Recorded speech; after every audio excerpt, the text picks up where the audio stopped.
Warning! Kinda Murdery contains adult themes, explicit language, and descriptions of violence. It is not suitable for anyone, and we recommend you stop listening now. True crime with a dash of the paranormal, the garish, the strange, and the darkly comic.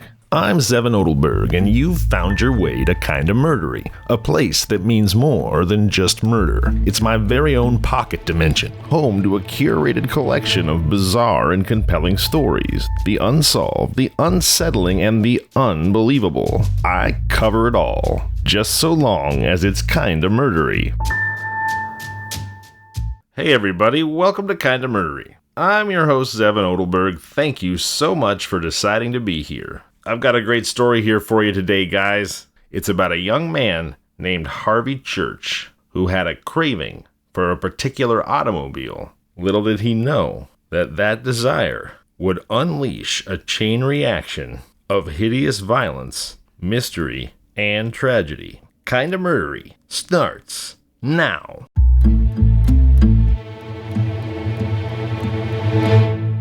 Carl Osmus and James Doherty had been missing for 10 days. Both were sales representatives of a well-known firm manufacturing an expensive automobile. Unfortunately, the company and the specific car cannot be mentioned here. But Carl and James were last seen the morning they drove a new machine out of the company's display room garage on South Michigan Boulevard. They were to give a demonstration to a prospect, Harvey Church, a young man living on the west side. Osmus had been after Church for some time, endeavoring to sell him a car. On this particular morning, a new model had come in. Doherty, an older hand at the game, accompanied Osmus in an effort to close the deal. Some hours later, about the middle of the afternoon, the manager of the agency, Edward G. Cartwright, received a telephone call from Doherty to the effect that a successful demonstration of the machine had been made and the sale had been consummated. That was the last heard of the two men, Carl Osmus and James Doherty. The fact that they did not report back to the office that day was not surprising, as the sale of the car carried with it a good-sized commission. It was thought that they'd knocked off for the balance of the afternoon to celebrate.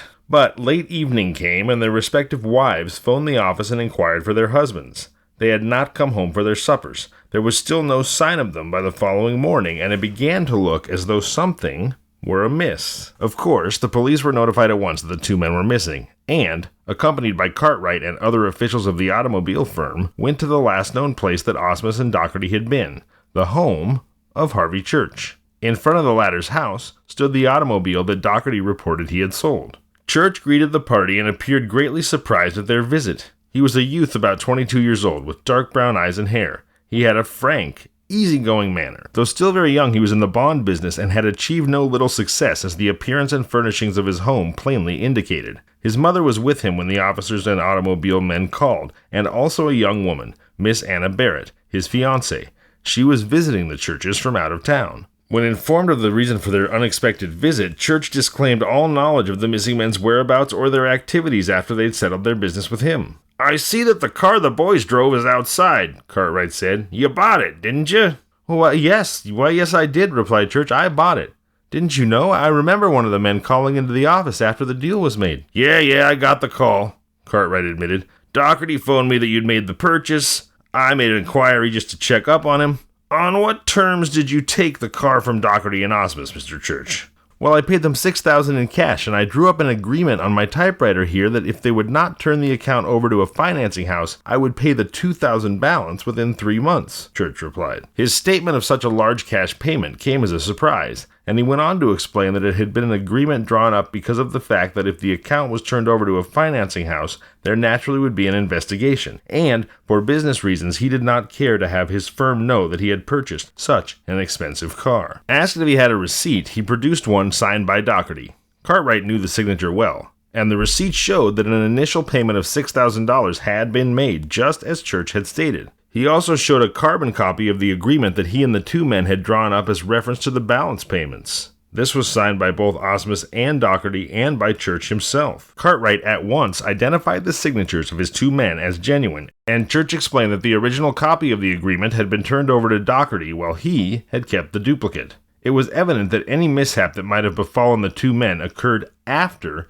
they left the Church home. Church had paid them an exceptionally large sum of money instead of the usual initial payment, and it had been made by cash instead of check. So one of two things was certain. Osmus and Doherty were either victims of foul play or had absconded with the money. The first theory was discredited immediately. Even though they had $6,000 or even $60,000 in cash on their persons, what could have happened to the two men in the city of Chicago in broad daylight? Had it been a tough neighborhood, and at night, and they flashed the money so that prying eyes might have seen it, the theory of foul play might be well founded. But such was not the case. Church's home was in a residential district. No one knew that the two automobile men were in possession of the money.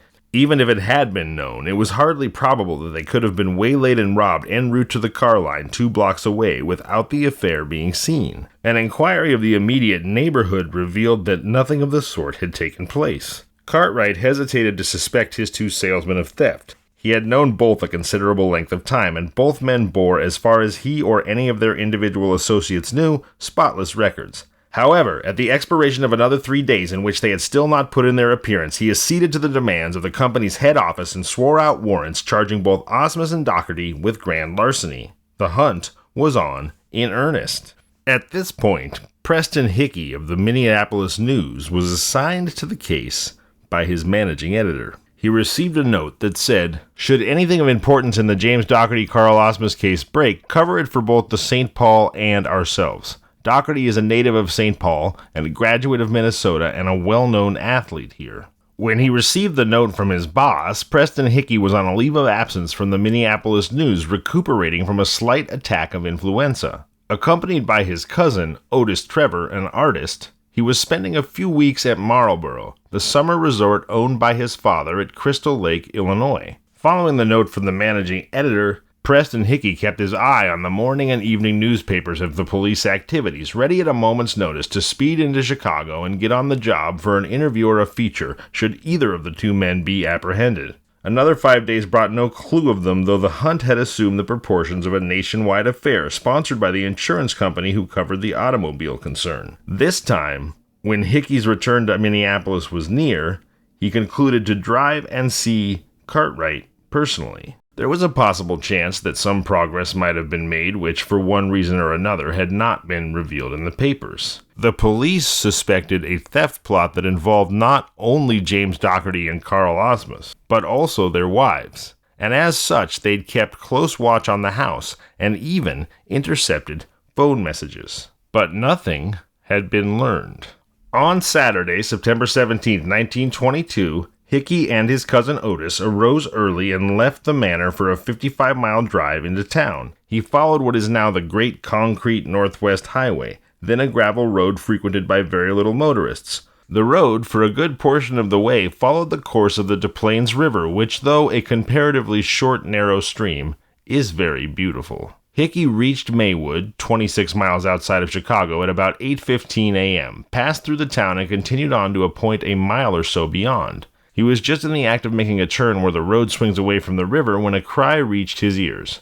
Bringing the machine to a stop and looking down the slope in the direction of the river, he saw two boys gesticulating wildly with their arms and running towards him. They were dressed in the uniforms of Boy Scouts. They reached the roadway well out of breath. In voices that quivered with excitement, they told the reporter that they'd found the body of a man lying in the water near the shore. Here for a moment we'll hear Hickey's first-person account of how he encountered the body. They were on a hike, they said, and had come down to the body quite by accident. Would we please come down and take a look? We would, of course, and we did. Arriving at the spot, and preceded by the two scouts, we saw the fully clothed, partially submerged body of a man lying about 10 feet from the shore. To all appearances, the body had floated down the river and either grounded in the shallow water or had run up against a dead head or some other obstruction. Testing the ground for quicksand beds, we waded out to the corpse, and with the aid of the scouts succeeded in dragging it up to the bank. Considering that the body weighed about 200 pounds, and dead weight at that, it was no simple task. It took but a glance to see that the man had been murdered. The body had been frightfully manhandled. A single handcuff bracelet was attached to one of the wrists. A small rope was twisted about the throat, and the head had almost been severed from the trunk. There were bruises about the head and face, and the body had been in the river for some time. As soon as the body was on the shore, Hickey dispatched the 2 scouts to Maywood to notify the police, and during their absence, he made a hasty search of the clothing in an effort to establish its identity. The pockets of the trousers and vest revealed nothing, nor at first did those of the coat. He was at the point of giving up and merely standing guard over the corpse until the arrival of the police. Then, Cousin Otis made a discovery that had been overlooked previously. The coat of the man had 2 inner pockets, one on either side, which is very unusual and, as a rule, only occurs in the case of some made-to-order clothes. From the pocket on the left side, Otis pulled out some water-soaked papers. There were but 2. One was a typewritten sheet, and the other was an envelope, the letter, which it originally contained, being missing. Though almost obliterated by the water, the typewritten sheet revealed itself as a bill of sale agreement, but so blurred that a comprehensive reading of its text was practically impossible. Then, reporter Hickey and Cousin Otis turned their attention to the envelope, and when they'd finally deciphered the name there, also typewritten, they gasped in astonishment. It was addressed to James Doherty at a South Side address and was postmarked from Minneapolis, some 2 weeks before. "My God, Otis!" Hickey cried. "I believe this is the automobile salesman. I believe I've solved the automobile mystery." Cousin Otis agreed. It was evident that Doherty's murderer had stripped his victim of everything which he might possibly be identified by before throwing the body into the river, but had overlooked that extra pocket in the coat, as Hickey and his cousin had done at first. Convinced beyond a reasonable doubt that the man was Doherty, they once more began a scrutiny of the blurred typewritten sheet, and by dint of much guesswork and ciphering found that it was the original copy of the agreement given by Church to the salesman pertaining to the balance payment on the car. They also speculated about the possibility of Carl Osmus's body also being in the river nearabouts, or the vague chance that Carl himself was now a fugitive murderer as well as a thief, when approaching footsteps and voices attracted their attention. Looking up, they saw the Boy Scouts returning, followed by the sheriff of McHenry County, whom Hickey knew slightly, and there was a score or so of other men attracted by curiosity to the spot. With the oncoming men less than 50 feet away and obscured for the moment by a clump of trees, Hickey turned to Cousin Otis. "Keep mum about finding these papers," he said, placing them in his pocket. "We haven't searched the body, nor have we any idea who it is. See?" After a brief examination of the spot where the body had been found, the sheriff had it carried to the waiting truck to be taken to the morgue at Maywood. Then, Hickey and Otis were on their way again. "What was the idea of ducking those papers?" Otis asked his cousin. "We might get into a jam if they should find out we tampered with anything on the body." "I know it," Hickey replied, "but I've got a hunch it's worth a try anyway." Reaching the city, he drove directly to the home of Harvey Church. Upon arriving there, Hickey found it to be a duplex building. Church and his mother lived on the lower floor. Hickey wasn't sure what his intentions were, nor what he would have said if there was an answer to the ring, but he pressed the bell simply on the impulse of the moment. But there was no answer, and after several unsuccessful summons, it became evident that there was no one at home. Hickey and Otis were at the point of leaving the house when a door opened on the floor above. There were heavy footsteps, and presently a man appeared at the head of the stairs. "Looking for someone?" he inquired politely. "Yes, I came here to see Mr. Church, but there doesn't appear to be anyone here. At least I didn't get any response to my ring." "They're away," came the reply. "Left yesterday morning for Addison, Wisconsin, where they have a farm. I don't expect they'll be back for a week or so at least. That's what they told my wife. Mr. Church was going to help his father with some work." "Oh, I see," Hickey said. "You know them quite well, do you?" "Well, not very. Only as neighbors in the house. They've only been here a short time, and I'm away a good bit of the time myself. Travel, you know. Was there anything I could do? Any message you'd care to leave?" Reporter Hickey could see that he and Otis's visit had aroused the man's curiosity beyond the casual politeness that he affected. "No, I guess not," Hickey replied. "I'm from the automobile insurance company, and I just wanted to see him and learn exactly what took place before those 2 missing salesmen left. No doubt you've read about it." "Well, I should say I have. And I say," said the neighbor, coming down the stairs, "that is a funny thing, isn't it? I was home the day he bought the car. I saw those fellows when they first drove up." "You did?" Hickey said casually. Very casually. "Well, yeah. They got here about 10 in the morning. After a bit, Church and his mother and some young women left the house with them, and they all drove away. I'd just finished up lunch and was sitting by the window reading when Church came back and the 2 men came back. The women folk weren't with them. My wife was going out, and as the 3 came in, and during a brief exchange of words, Church said he'd just driven his mother and the other woman over to Indiana Harbor in the new machine which he was going to buy. Well, and you know, sir, I was mighty interested in this when my wife told me about it because it was a beautiful car and it must have cost a lot of money. Now, I know young Church was in the bond business, but I didn't think he could afford cars like that. I sat there looking at it and wishing it was mine, if I'm honest with you. This was maybe 3 o'clock, and by the by, I saw Church come out and get into the machine and drive away. He was alone this time, which struck me as kind of funny because I hadn't parked by the window ever since lunch, and I hadn't seen those other two fellows leave, but I guess I just missed them. Hickey was very interested now in this narrative of his voluntary informant, although he endeavored not to appear so interested. "Is that all that happened?" he inquired. "Didn't Church come back?" "Oh, yes," said the neighbor. "In an hour or so. He had some bundles with him, and he drove the car round to the garage. I didn't see any more of him that day, but I heard him drive away about 7 o'clock that night. He was gone, I guess, till the following morning, because he hadn't returned when I went to bed. And I stayed up later than usual, puttering over some reports that I had to get off. When he came back, he had his mother and the young woman with him. That was the day the police officers came out here, wasn't it?" The fellow thought for a moment. "Well, yes, I believe it was," he said at last. "Well, I know it was, actually, because I left town that morning, and the next day I got a letter from my wife telling me about the police being here." Following a few moments of inconsequential conversation, Hickey and Otis thanked the man, who gave his name as Fulton E. Ross, and they took their departure. From the Church home, Hickey and Otis drove directly to the Automobile Concern's offices on Michigan Boulevard. Hickey made inquiry for Mr. Cartwright and was shown to his office, where he found he was on the point of going to lunch. Introducing himself, Hickey showed him a copy of Robertson's telegram and explained his mission. "My leave of absence down here is coming to a close," he said. "And as my paper requested something on this story, I have called on you on the chance that perhaps there is some development that for one reason or another you're not making public." "I'm sorry," Cartwright replied, "but there's nothing.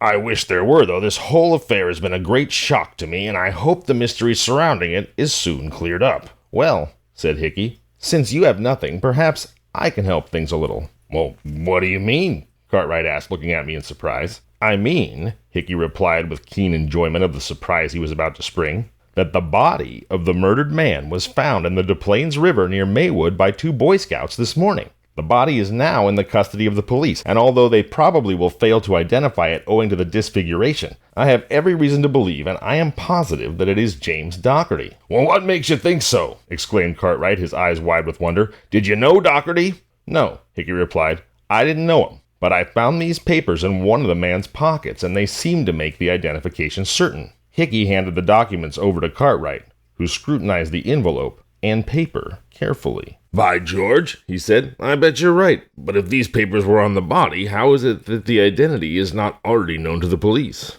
"When I found out who the man was," I replied, "or who I thought he was, and that it was apparent that he'd been murdered, I figured that the less known of his identity just yet, the better. Should the man who killed him read that an unidentified man had been found, he will feel safe, and probably will not take the precautions to cover up his trail that he might under different circumstances." "Well, that's so too," agreed Cartwright. "What's on your mind now? What do you propose to do?" "There's only one thing to do.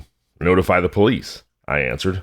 "I'm not a detective, and the affair is nothing to me, but I've been in the game long enough to know that criminals, a lot of them, base their activities on newspaper reports as to what the movements of the police are. So far, this has been kept in the dark. My only purpose in coming to you first, or at all, before notifying the police, was to learn if you might have something to add to the case." Cartwright called the police department, and before long, 2 plainclothes men who'd previously been assigned to the case were ushered in. Cartwright introduced them to Hickey and Cousin Otis as Detective John Noonan and Walter Shoemaker, and proceeded to relate Hickey's story to them. Hickey had described as best he could, from the appearance of the body, what the dead man looked like, and Cartwright declared the description, in a general way, fitted Dougherty. The 2 detectives said that the department had been notified of the finding of the man's body, but of course had no notion as to who it might be. "And now that we're all together," Hickey said, when the police had finished and he had answered several questions put to him by the officers, "here's another point. After leaving Maywood this morning, Cousin Otis and I drove to the Church home and had a talk with the tenant upstairs. He's just gotten back from a business trip. Now, I wasn't trying to butt in on the police, but I'm a newspaper writer and I guess just naturally newsy, and I knew that regardless of whether I saw Church or not, I wouldn't be doing any harm." Hickey then told them the result of his conversation with Ross, following which there was a general discussion all around. He learned that Cartwright was aware that Church was out of town. Church had been into the office the day before, asking if anything had been heard of the 2 men, and telling Cartwright that he was leaving with his mother for a brief trip to his father's farm up near Addison. Hickey also learned that a thorough check on Church's cash payment for the automobile story had been made by the police. They had learned that he had made a large withdrawal from the Continental and Commercial Trust and Savings Bank where he kept his account on the day previous to the purchase of the machine. In a roundabout way, so as not to hurt the man standing, they learned that he was held in high regard by the firm for which he worked. He recently had received a commission check for bond sales, which, with the amount he had withdrawn from the bank, made a total of considerably more than had been paid to the salesman. The officers did not take so much stock in the fact that Ross had not seen Osmus and Doherty leave the church home upon returning from the Indiana harbor, and Hickey agreed with them. The police were inclined to believe that Doherty had met foul play at the hands of Osmus, either in an attempt to retain possession of the money paid him for the company, or as the result of a falling out among thieves. This conjecture was not illogical. One thing, however, which they admitted puzzled them was the handcuff around Doherty's wrist. Only one bracelet of the pair had been locked on the dead man's arm. The other was missing. "We've investigated this fellow Church pretty thoroughly," declared Detective Noonan at length, "and I'm satisfied he's not in this. So far, though, we've been working on a hunch, and we've got nothing. Doherty's body has been found. Now, that makes several things possible. It may be that he and Osmus had some quarrel, and then Osmus killed him and beat it with the money, or it may be that both of them were murdered and thrown in the river, and that Osmus is still there. Now, what this bird Ross did or didn't see might not make any difference, and then again, it might, but I'll tell you what we might do. We might take a run out to Church's house and sort of look things over on the quiet." "What do you mean, search the house without permission?" asked Shoemaker. "Well, sure," agreed Noonan. That sounded pretty high-handed to Hickey, breaking into a man's home without a warrant, and I guess it must have sounded the same way to Shoemaker, for he seemed doubtful. "After we ransack this guy's house and find nothing, what then? A sweet bawling from the chief for disobeying orders and maybe suspension. I'm not strong for it," said Shoemaker. Noonan put up an argument, probably more from a desire to win his point than any wish to search the church home, and in the end he prevailed. Hickey left his car in the company garage, and they all drove out in the police machine, stopping en route at a newsstand where they secured a copy of the Chicago American Noon edition, which contained the story of the unidentified murder victim found in the Des Plaines River. Arriving at the church house, the police went at once to the Ross apartment, and after a long interview with that man, decided that come what may, they were going to search Church's home. Entrance was made by means of a pass key through the kitchen door, which, though locked, had not been fastened with the night bolt from the inside. The apartment was in spick-and-span order and very tastefully furnished. A very thorough search in which the officers exercised care not to disturb the order of the place failed to reveal anything that would connect young Church with the disappearance of the two men. In a small metal box in what was evidently Church's den, police found a receipt for the car and the carbon copy of the original and smeared agreement taken from Doherty's body. The place was as barren of clues as a hen of its proverbial teeth. "I think we better get out of this joint and get out pronto," declared Shoemaker, who was plainly ill at ease. "We'd be a fine-looking company if those folks should walk in the front door now, wouldn't we?" Then, turning to Noonan, who was opening and shutting doors and creating a general racket, "What are you snooping around for now?" "Maybe we're up on the wrong foot," declared Noonan, "but while we're here, we might as well make a good job of it. There must be a basement door somewhere. Yes, here we are." Noonan opened a door that led off the short hallway connecting the kitchen and the dining room and said, "Come on, everybody." Hickey, Cousin Otis, and the police tripped down a flight of narrow stairs and found themselves in a pit of impenetrable blackness. Stumbling and feeling his way about with the aid of his pocket torch, Detective Noonan finally discovered the electric switch, and a moment later, the basement was flooded with light. The search there was a short duration. Revelations came so thick and fast as to leave everyone paralyzed with amazement. The entire rear end of the basement between the coal bin and the stairs leading to the yard bore evidences of a terrible struggle. The floor and the walls in this area were literally covered with bloodstains. Following this discovery, the police began their efforts in earnest, and presently Shoemaker emerged from the dark interior of the coal bin carrying a blood-stained quilt wrapped about a double-bladed timber axe besmeared with the telltale stains.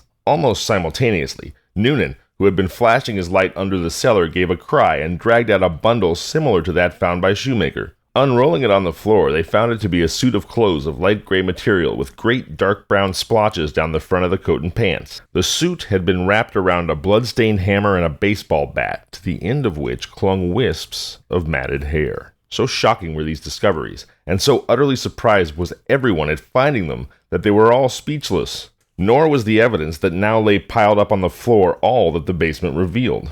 Pawing through a box of junk in the corner, Hickey found a salesman's manual bearing Doherty's name, and not to be outdone by the others, Otis and Cartwright, who were on a little expedition of their own, produced a dark fedora hat containing the letters CAA. Osmus's initials, and a brown cap, which Cartwright immediately identified as belonging to Doherty. Nothing more was revealed by the search. Nothing more was needed. The evidence was complete, and yet it was evidence that would make one stop and wonder. Even the most amateurish criminal or murderer, especially the latter, through instinct alone it would seem, would have made an effort to dispose of nearly as possible every scrap of evidence that possibly might incriminate him. Here, the men had found initialed hats, clubs, clothes, an axe, and a quilt, each in itself a document of horror, and on top of these, the stained floor and walls, on which not the slightest effort had been made to efface the marks.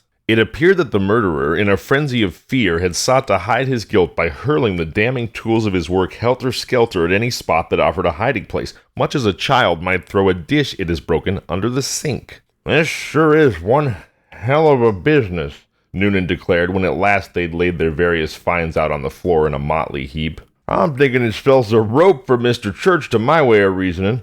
Doherty and Osmus were trapped down here and slain. And that handcuff bracelet ain't a puzzle to me anymore. When he'd finished with this dastardly business, Church drove the bodies of these men to some point along the Des Plaines River. He handcuffed their wrists together, and the probability is that he tied a piece of stone to the leg of one of them and threw him in the river.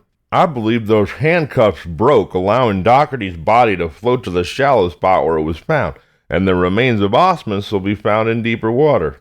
"That was the wisest thing you ever did, arguing with me against coming here," Noonan continued, addressing Shoemaker. "I wasn't particular about coming out, and I didn't expect to find anything if we did come. But when you talked against it, I got stubborn and insisted on having my way. Had you agreed to it readily in the first place, the chances are we wouldn't have come. My God, if there's one thing I can't understand, it's why that damn fool didn't dispose of this stuff. He could have left this place as bare of evidence as the floor above had he had any brains. But we got a lot of work to do. Let's get busy. We can talk later."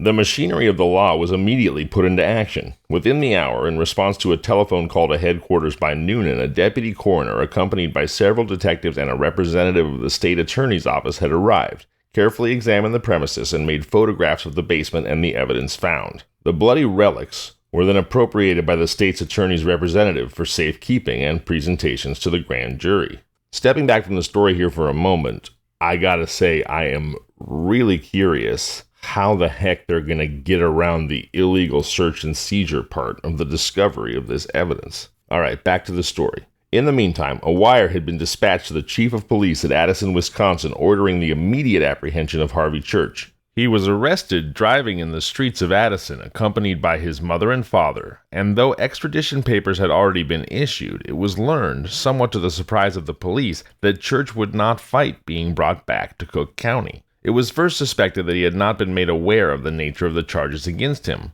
but this was later discovered to be wrong. Once started on a clue, the police worked with remarkable rapidity. Before nightfall, squads from the town hall station in Chicago were busily engaged dragging the Des Plaines River around the vicinity where Doherty's body had been found, in an effort to bring the body of Osmus to the surface. With the first definite knowledge that Church was safely under arrest, the information was released to the papers that the man found in the river was Doherty, and thousands of persons from Chicago and the near vicinity crowded the riverbanks, watching the officers' work. The following morning, Harvey Church was brought under heavy guard from Addison, Wisconsin. He was taken immediately to the office of the state attorney, where, after brief and unimportant preliminary questioning, he was accused of the murder of both Doherty and Osmus, and faced with the evidence of his guilt.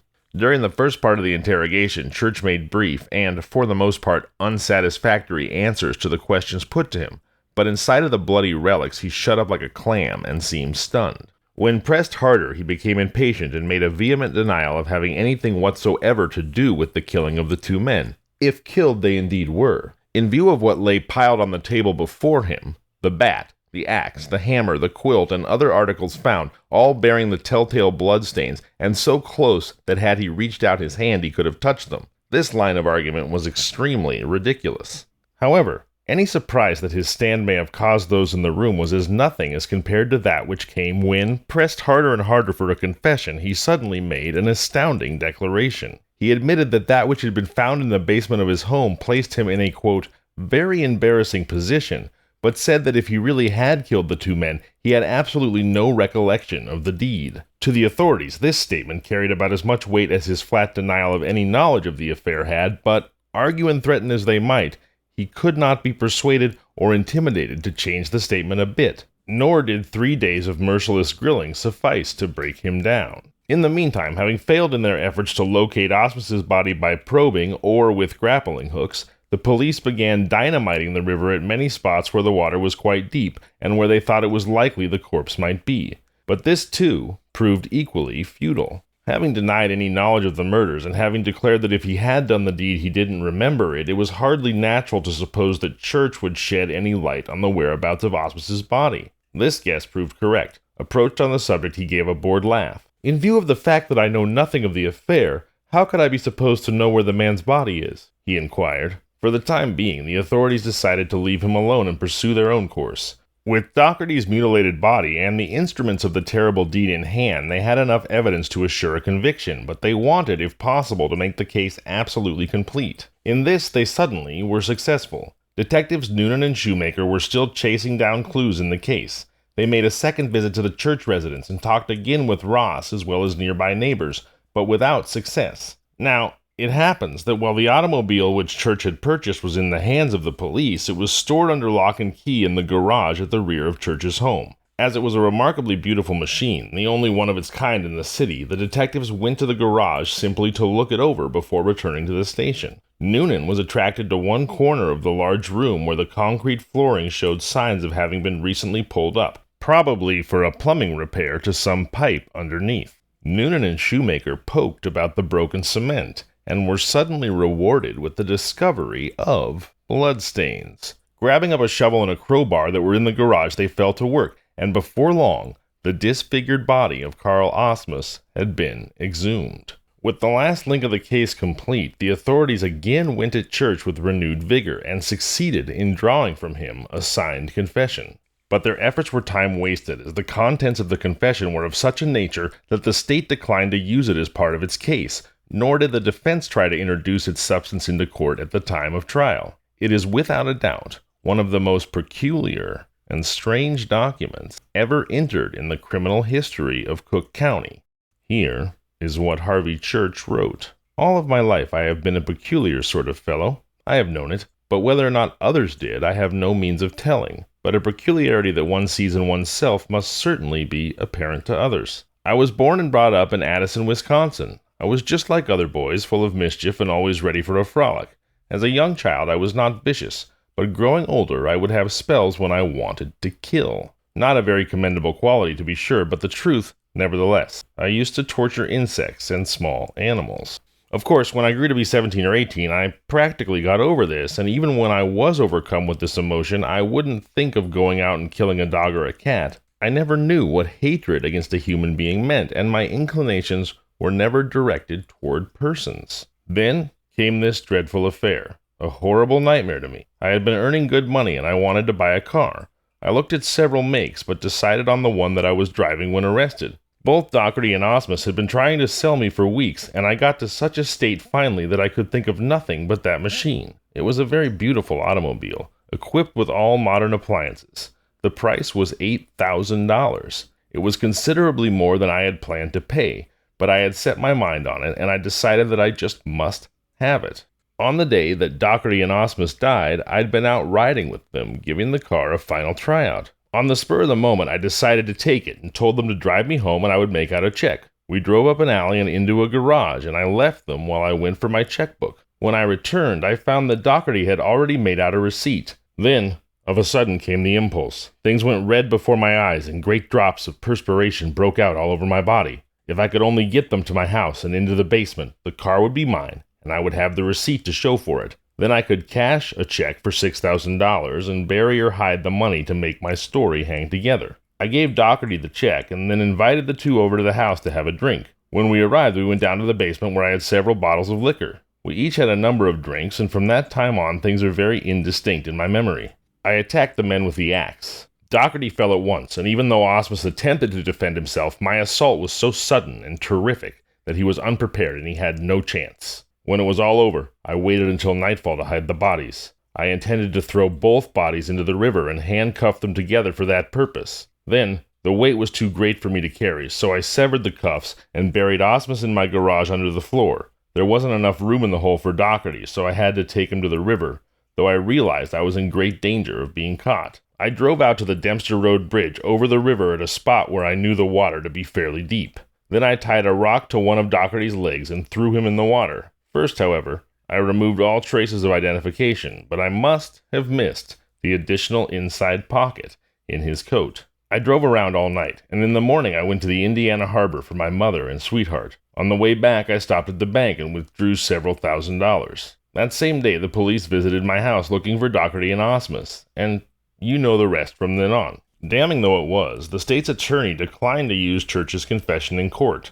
Though he never expressed a reason for this, it's generally believed that he feared the confession had too much the smack of insanity to present to the jury. On the 18th of December, Church was placed on trial and, true to predictions, used insanity as his defense. But, despite the testimony given by Miss Anna Barrett, his fiancé, her father, Charles Roby, hotel proprietor, and Dan Willard, both of Addison, Wisconsin, to the effect that at times Church suffered mental lapses, and the testimony of Dr. Hugh T. Patrick, specialist in mental diseases, that Church was inclined to be a victim of amnesia, he was found guilty, and on December 23rd, in criminal court before Judge Caverly, famous trial judge of the Loeb-Leopold case, he was condemned to be hanged. Church's execution was set for February 17th, but was subsequently extended to March 3rd for a further investigation into his sanity, which proved futile. Even with the execution date extended to March 3rd,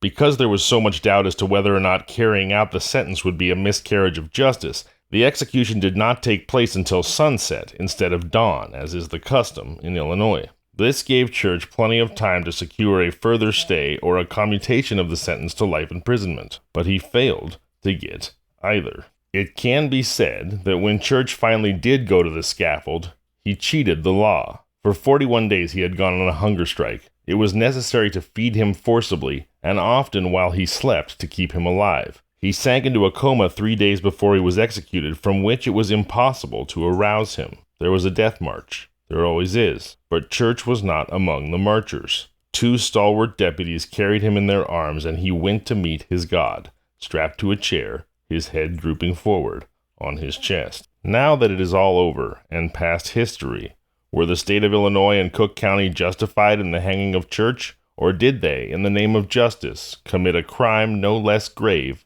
if less brutal, than the one for which Church paid the supreme penalty? I'm Zevon Odelberg, and this has been Kinda Murdery. If you've enjoyed today's Kinda Murdery, please tell your friends and family. Tell strangers. Leave a review. It's the best way to ensure that I can keep telling that special brand of bizarre and terrible tales that you'll only find here on Kinda Murdery.